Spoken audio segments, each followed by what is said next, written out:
ಇರ್ಬೇಕಲ್ಲ, ನೀವು ಪಾದಯಾತ್ರೆ ಏನೋ ಇಟ್ಕೊಂಡಿದ್ದೀನಿ ಮಾಡ್ತಾ ಇಲ್ವಾ? ಮಾಡ್ತಾ ಇದಾರೆ.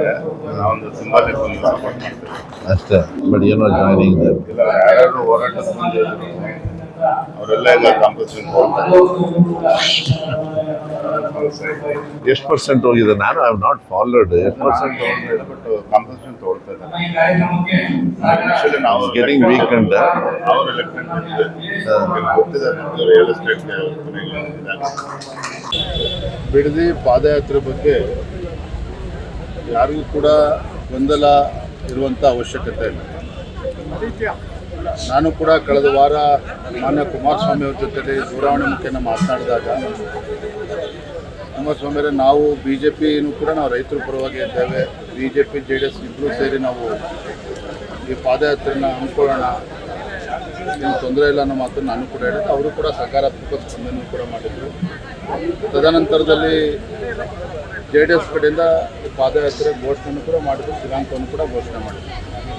ಹಾಗಾಗಿ ನಾವು ಪಕ್ಷದೆಲ್ಲ ನಮ್ಮ ಹಿರಿಯ ಮುಖಂಡರ ಜೊತೆಯಲ್ಲಿ ಕೂತು ಚರ್ಚೆ ಮಾಡಿದಾಗ ಯಾವುದೇ ಕಾರಣಕ್ಕೂ ಗೊಂದಲ ಆಗೋದಕ್ಕೆ ಅವಕಾಶನ ಕೊಡೋದು ಬೇಡ. ಯಾಕಂದರೆ ಈ JDS ಆಗಲಿ BJP ಆಗಲಿ ರೈತರಾಗಲಿ ನಮ್ಮೆಲ್ಲರ ಉದ್ದೇಶ ಒಂದೇ ಇರುವಂಥ ರೈತರ ಹಿತರಕ್ಷಣೆಯನ್ನು ಕಾಪಾಡಬೇಕು.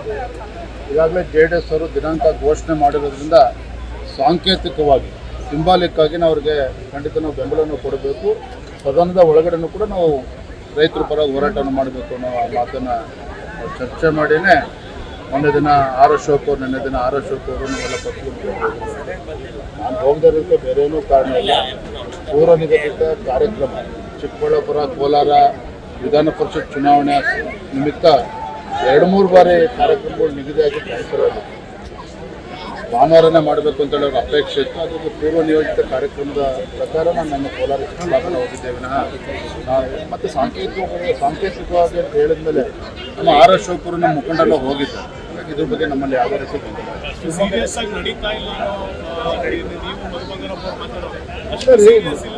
ದಯವಿಟ್ಟು ಅಂತ ತಿಳ್ಕೊಬೇಡಿ. ಅಶೋಕ್ ಅವರು ಏನು ಹೇಳಿದ್ರು, ವಿರೋಧ ಪಕ್ಷದ ನಾಯಕರು ಸಾಂಕೇತಿಕವಾಗಿ ನಾವು ಬೆಂಬಲವನ್ನು ನೀಡ್ತಾ ಇದ್ದೇವೆ ಅಂತ ಹೇಳಿದ್ದೇನೆ. ನಾನು ಅದನ್ನೇ ಇಂಗ್ಲೀಷಲ್ಲಿ ಸಿಂಬಾಲಿಕ್ ಆಗಿ ನಾವು ಇದು ಮಾಡ್ತಾ ಇದ್ದೇವೆ ಅಂತೇಳಿ ಬೆಂಬಲ ನೀಡಿದ್ದೇವೆ ಅಂತ ಹೇಳಿದ್ದೇನೆ. ಎರಡನೇದು, ನಾನು ಹೇಳಿರ್ತಕ್ಕಂಥ ಉದ್ದೇಶ ನೀವು ತಪ್ಪು ತಿಳ್ಕೊಳ್ತಾ ಇದ್ದೀವಿ. ಯಾವ್ಯಾವ ರೈತರು ಬಿಡದಿನಲ್ಲಿ ಮುಂಚೂಣಿಯಲ್ಲಿ ಬಂದು ಹೋರಾಟವನ್ನು ಮಾಡ್ತಾ ಇದ್ರು, ರಾಜ್ಯ ಸರ್ಕಾರದ ಕಡೆಯಿಂದ ಅವರ ರೈತರ ಮೇಲೆ ಒತ್ತಡವನ್ನು ಹೇರಿ ಅವರಿಗೆ ಪರಿಹಾರವನ್ನು ಕೊಡುವಂಥ ಕೆಲಸ ಮಾಡ್ತಾ ಇದ್ದಾರೆ. ಕೆಲವು ರೈತರು ಅದರಿಂದ ಹಿಂದೆ ಸರ್ಕೊಳ್ತಾ ಇದ್ದಾರೆ. ಇದೇ ವಿಚಾರವನ್ನು ನಾನು ಅವತ್ತು ಮಂತ್ರಿಗಳ ಜೊತೆಲೂ ಕೂಡ ಹೇಳಿರುವಂಥದ್ದು. ಅರ್ಥ ಭಾರತೀಯ ಜನತಾ ಪಾರ್ಟಿಗೆ ಇದರಲ್ಲಿ ಆಸಕ್ತಿ ಇಲ್ಲ ಮತ್ತು JDS ಅಷ್ಟೇ ಮುಂದ್ಬಿಟ್ಬಿಟ್ಟಿದ್ದಾರೆ. ಖಂಡಿತ ಆ ಥರದ್ದೇನೂ ಇಲ್ಲ. ನೀವು ಸದನದಲ್ಲೂ ಕೂಡ ನೋಡ್ತಾರೆ. ಬಿಡದಿ ವಿಚಾರ ಇರ್ಬೋದು, ಏರ್ಪೋರ್ಟ್ ವಿಚಾರ ಇರ್ಬೋದು. ನಿನ್ನೆ ನಾನು ಚಿಕ್ಕಬಳ್ಳಾಪುರ ಹೋದಾಗ ಶಿಡ್ಲಘಟ್ಟದಲ್ಲಿ ಅಲ್ಲೂ ಕೂಡ KDB ಭಾಳ ಬಲವಂತವಾಗಿ ಜಮೀನನ್ನು ಒತ್ತುವರಿ ಮಾಡ್ಕೊಳ್ಳೋಕೆ ಹೊರಟಿದ್ದಾರೆ. ಮತ್ತು ರೈತರ ವಿಚಾರದಲ್ಲಿ ನಾವು ಖಂಡಿತ ಭಾರತೀಯ ಜನತಾ ಪಾರ್ಟಿ ರೈತರ ಪರವಾಗಿರ್ತೇವೆ. ಯಾವುದೇ ಗೊಂದಲಕ್ಕೆ ಅವಕಾಶ ಇಲ್ಲ.